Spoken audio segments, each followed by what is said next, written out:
Sudah beberapa hari belakangan ini, Bung Jelani sering aktif live di Instagram, baik itu bersama beberapa stasiun radio, TV, hingga live sendiri.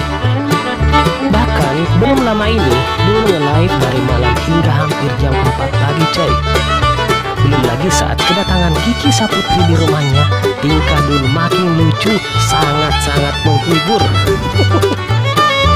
Sebelum kita lihat beberapa aksi kocak Dul hingga menemukan jati dirinya yang sebenarnya, berikan masukan di kolom komentar bawah video ini. Like, bagikan, subscribe, dan tekan gambar loncengnya bertulis semua, agar kita ada update video terbaru. Anda akan mendapatkan pemberitahuan secara gratis langsung di aplikasi YouTube Anda masing-masing dari channel Berbagi Cerita ini.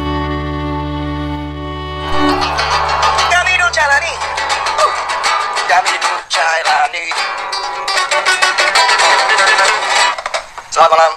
Jangan konsekuensi.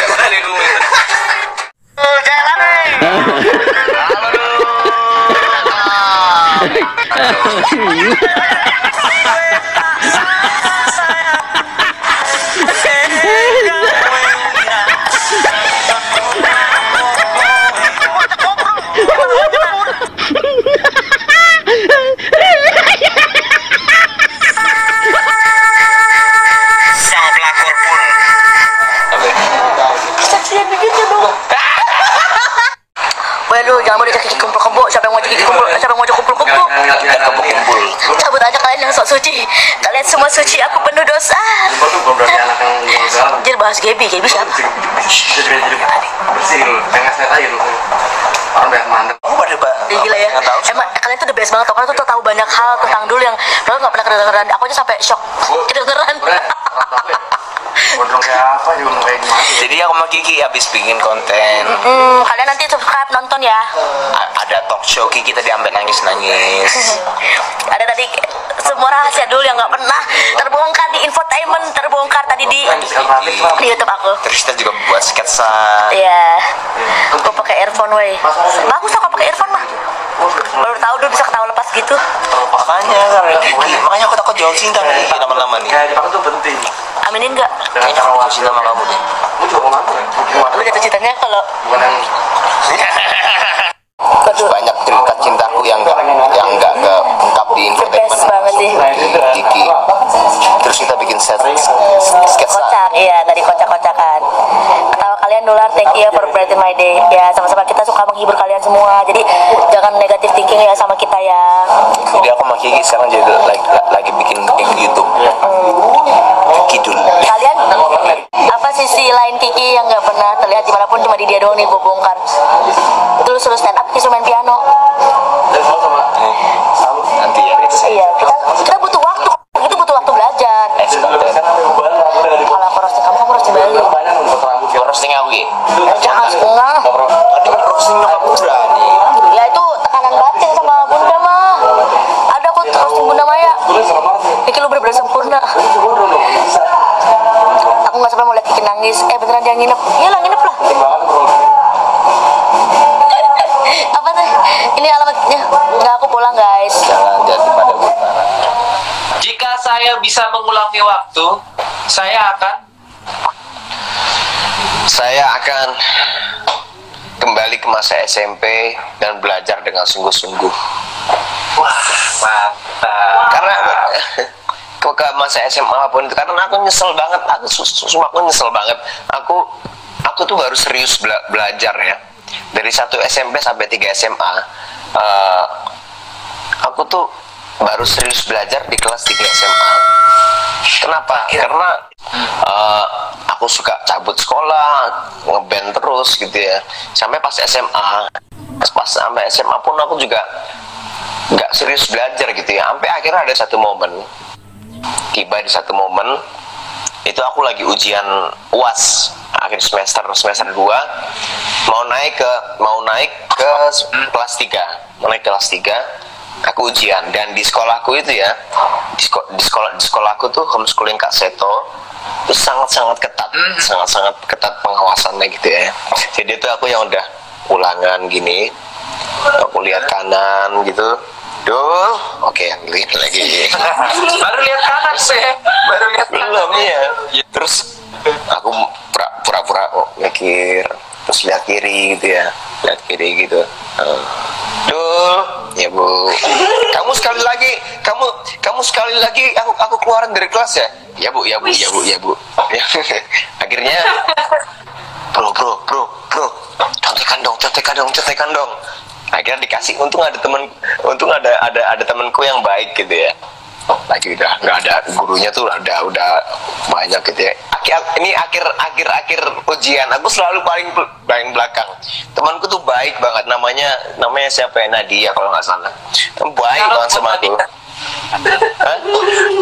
Syarat buat Nadia ya, yang udah membuat mendapat nilai bagus. Terus akhirnya aku paksakan. Esai, please. Ya bentar. Akhirnya sama dia beneran dong ditulisin semua jawabannya 5 soal gitu ya. Akhirnya Wow, 5. bentar. Akhirnya gurunya udah ngadep sana semua. Aku taruh di lokerku. Akhirnya aku lihat tangan kiri, oke udah aman. Ini jangan ditiru ya guys, sumpah ini jangan ditiru. Ini cuma cerita aja ya buat Cerita ini dua SMA. Terus aku buka contekan, aku tulis semua jawabannya esai dan akhirnya nilainya bagus gitu. Lagi ujian nggak bisa jawab panas dingin. Coba ya. Adegannya misalkan lagi kerjain gini ya, nggak bisa jawab, mau nyontek kanan, nyontek kiri, mungkin nggak bisa.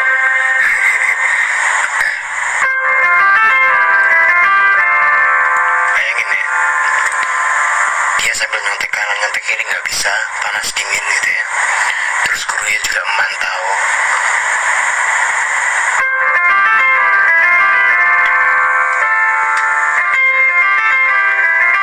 Si murid mulai panas dingin.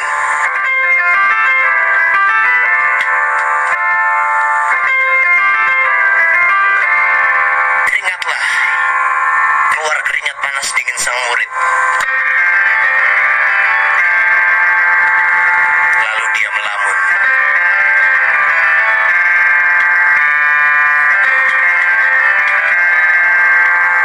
Lalu dia berontak dalam hatinya. Aku tidak bisa menjawab.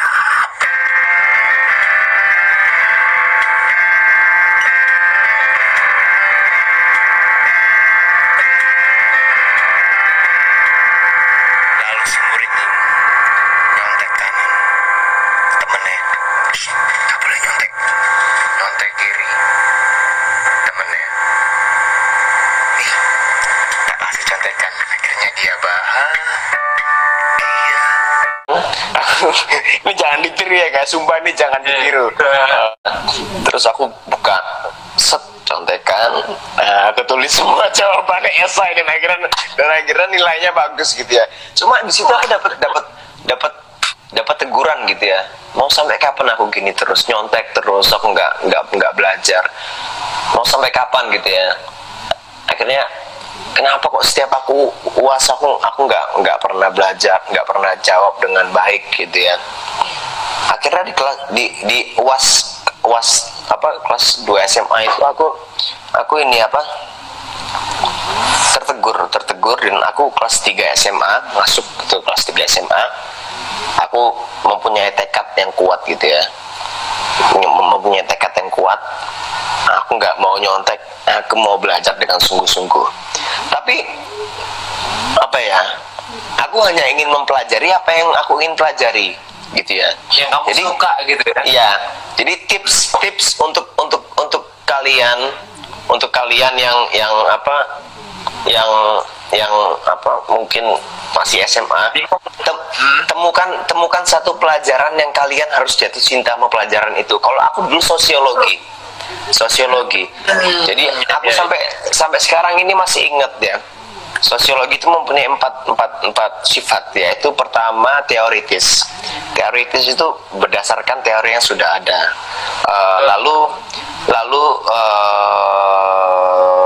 Bentar. Empiris. Lalu empiris itu berdasarkan observasi akal sehat. Lalu habis empiris itu lupa aku ya. Observasi. Bukan kumulatif. Kumulatif itu berdasarkan teori yang lama digabungkan akhirnya menjadikan teori yang baru, dan akhirnya non etis itu tidak memandang kenapa masalah itu terjadi, cuma memandang tidak memandang baik buruknya masalah itu, cuma memandang kenapa masalah itu terjadi gitu ya. Dan akhirnya aku jatuh cinta sama sosiologi pada kelas SMA gitu ya. Jadi kalau misalkan udah pelajaran sosiologi, aku udah pasti paling depan. Aku udah bahkan sebelum guru masuk aku udah paling depan. Ayo kak, mau pelajaran apa kak? Sini, saya nantang gitu. Ini ya, tapi buat dulur yang dengerin ya, ini harus. Tapi kalau nggak dulu pelajarannya. Kalau ya, jadi harus jatuh cinta sama satu pelajaran. Tapi kalau matematika, semua tutor itu udah tahu kalau dul jalani kalau pelajaran matematika udah pasti keluar kelas gitu ya. Karena ketika kamu suka sosiologi, 4 teori sosiologi masih apa sampai sekarang? Sosiologi sampai sekarang karena ilmu sosiologi itu aku terapkan kepada dunia nyata gitu ya. Nah, kalau math aku nggak bisa gitu ya. Dan semua guru yang itu kak ini math aku nggak bakal ngerti, ini aku hidupku nggak untuk math, aku jalan-jalan dulu ya. Akhirnya dibolehin sama gurunya gitu ya. Dan sampai ada cerita lucu gitu ya, aku ngerjain MTK gitu ya. Ngerjain matematika, gak bisa, aku mau nyontek kanan gini udah gak bisa, nyontek kiri gini gak bisa. Namun tutornya udah digituin. Tertarik sama buku pertama, ini masih kelas 3 SMA, setelah perundingan itu ya, aku harus banyak baca buku. Buku pertama yang aku baca adalah Khalil Gibran, Sang Musafir. Gak berat sih, itu cuma kisah-kisah pendek aja, dan aku bawa ke sekolah gitu. Aku bawa ke sekolah gitu, kadang-kadang sama temanku, ayo lu bisa nggak nih bedah buku ini. Akhirnya kita tantang, dan akhirnya di situ aku mulai jatuh cinta sama Khalil Gibran gitu ya.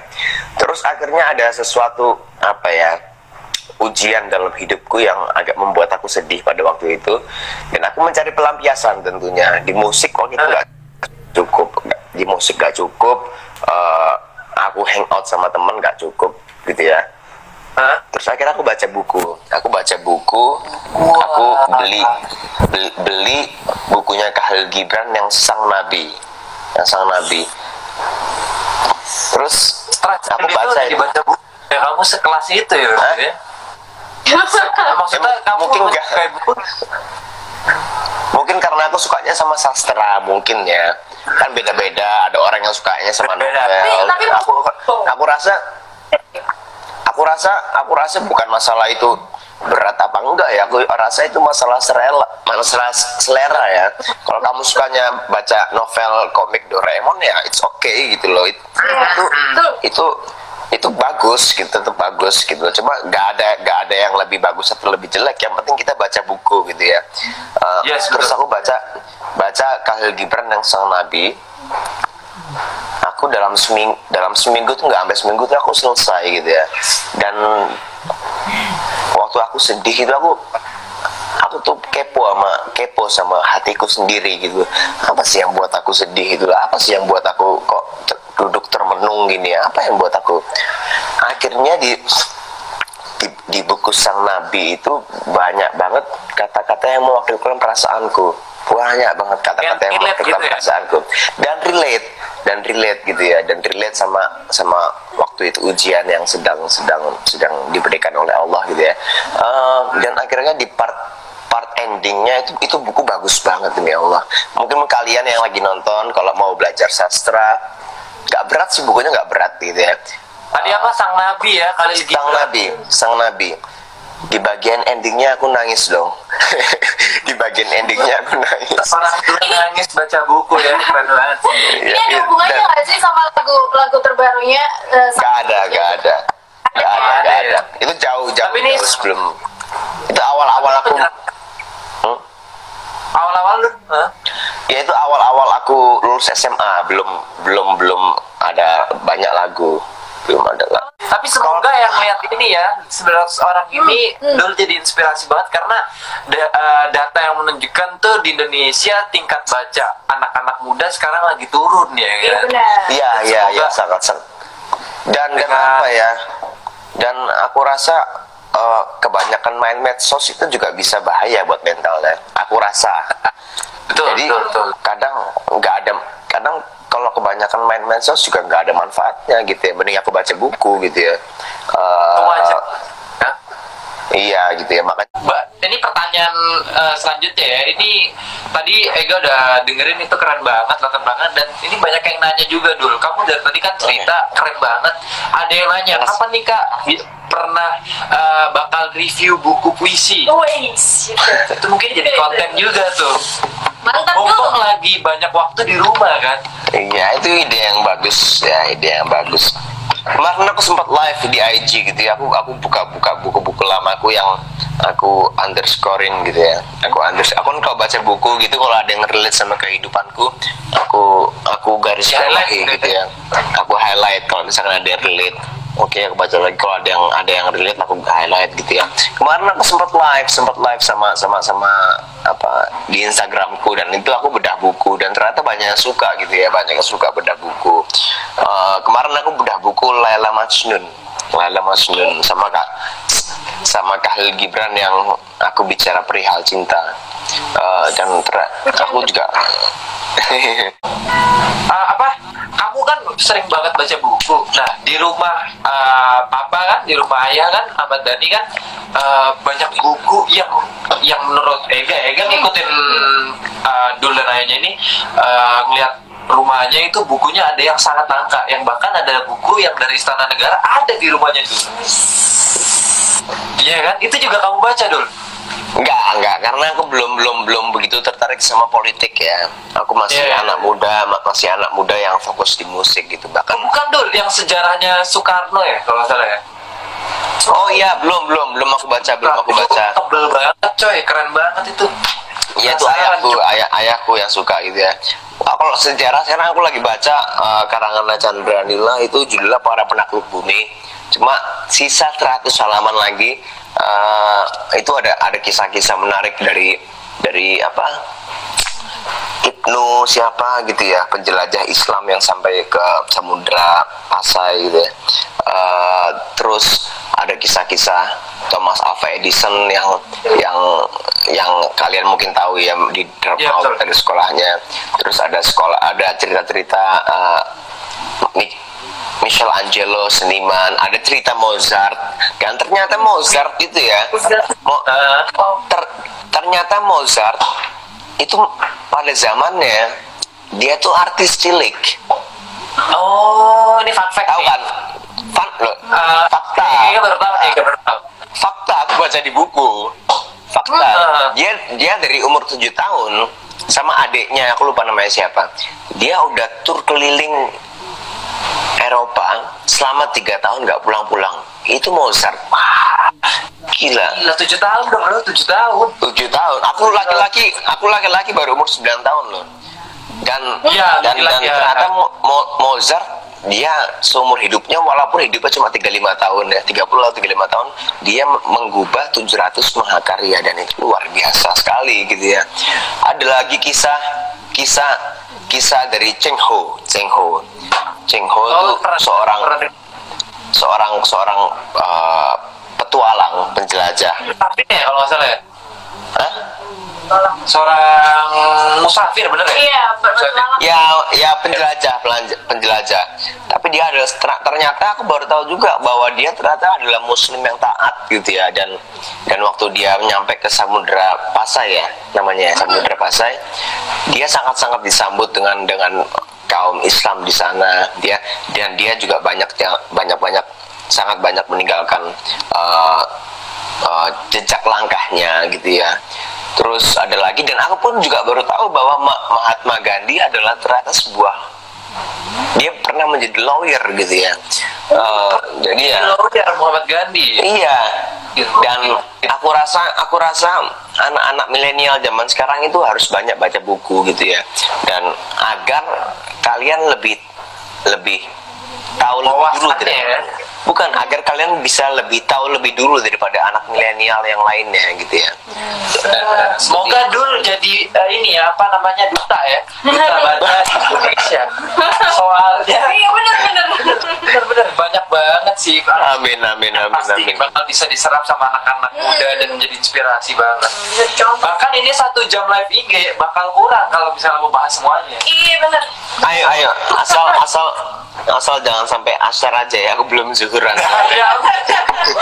ada potong gitu yang paling enak tuh udah dulu ke Surabaya kita Iya. bakal bikin Sebentar. video panjang bareng dulu ya beda buku atau gimana benar, pasti seru banget. Bener ya. Dan Dul ini memiliki apa style yang banyak orang yang zaman sekarang melabelkan itu oldies. Dan Ya, Dul memang ini oldies. paling sering dia omongin so oldies itu tanggapannya gimana dulu kamu biasanya orang-orang yang kamu gituin kamu tuh kamu balesin apa dulu? Gini ya, mungkin banyak orang, aku suka lihat di komen gitu, waduh dewasa banget ya, bijak banget ya. Sebenarnya enggak juga gitu ya, sebenarnya enggak juga, kan masih 19 tahun bro. Aku tuh masih remaja yang labil, masih kadang-kadang ya remaja pada umumnya lah, sama kayak kalian, kadang nakal juga, kadang baik juga gitu ya. Cuma aku mempunyai selera yang oldies gitu ya, entah itu dalam bermusik, entah itu dalam cara berbicara, entah itu dalam cara berpikir, entah itu dalam selera wanita. Aku selera Berpakaian oldies. juga ya. Hah? Berpakaian juga termasuk oldies ya menurut kamu? Iya, berpakaian juga oldies gitu ya.